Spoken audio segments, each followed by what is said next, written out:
So to carry on from that, as I mentioned, the work of shared interest, just to give you a bit of an overview of some examples of how people are putting their actions into choice and their values into an action that they can use for their investment.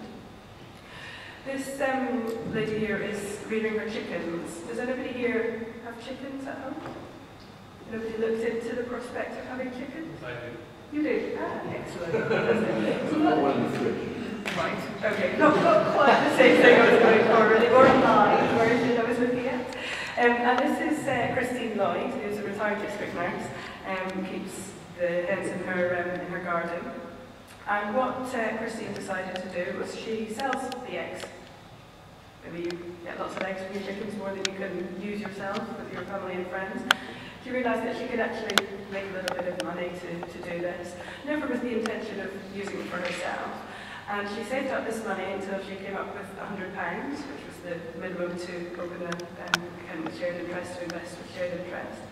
And she decided that she wanted to make sure that her little enterprise of rearing the chickens and selling on the eggs was then going to be able to benefit other people doing a very similar thing, building an enterprise, trying to work for themselves in a slightly different context. Theirs being more about raising an income for themselves to look after their families, hers perhaps a bit more of a hobby, something that she enjoyed doing in her spare time.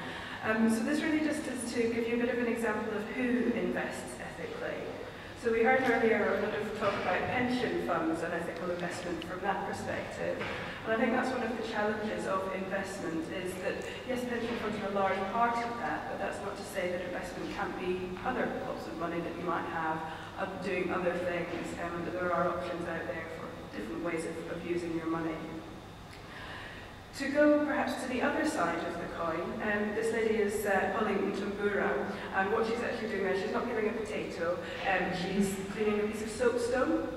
And so Pauline's business was started in Kenya in 1994, and the way that her business started was her husband was studying at Cambridge University, and he had come to the end of his studies, and she and their children travelled to UK, travelled to Cambridge to say thank you to the people that he met, to the colleagues and fellow students that he'd met with on his time in Cambridge. And she wanted to express a thanks for all of their work and showing them the highlights, potentially the lowlights of living in the UK, and to share with them a part of her own culture, something that would express from their local community what it meant to them to have that identity, to these people who shared their own Cambridge local identity.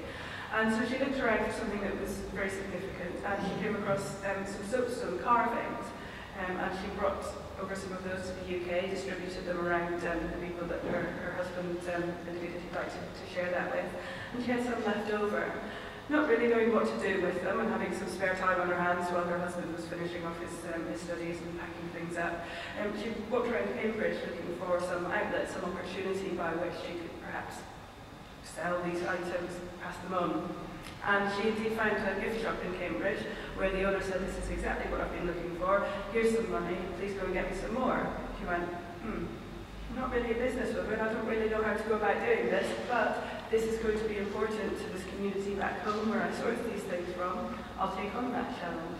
Now Pauline's business is an aspiring one with international trade links, selling all around the world, and has expanded from simply soapstone products to jewellery making, basket weaving, building on the skills that the local community has and being able to help them make a trading relationship, make a life for themselves.